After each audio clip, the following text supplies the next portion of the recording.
చేస్తాను.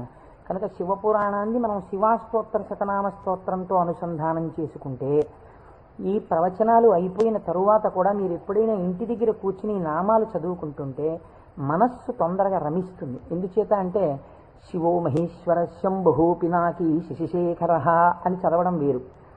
శివ అనగానే మొదటి నామం దగ్గర మీకు కొన్ని విషయాలు జ్ఞాపకానికి వచ్చాయనుకోండి, మనస్సు ఏమవుతుందంటే అటు ఇటు వెళ్ళదు, అందులోకి వెళ్ళిపోయి ఏదో ఒక నామంలో ఒక ఘట్టం ఏదో మీకు జ్ఞాపకం వచ్చి దాని గురించి ఆలోచిస్తూ మీరు నామాలన్నీ చదివేశారనుకోండి, ఇప్పుడు మీరు 108 నామాలు దీక్షతో తపస్సుగా చేసిన ఫలితం వస్తుంది.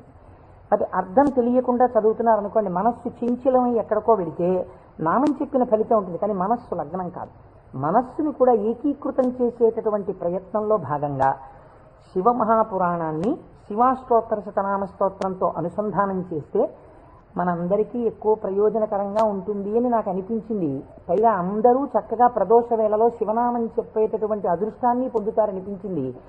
నేను అంటాను, మీరు కూడా అనండి.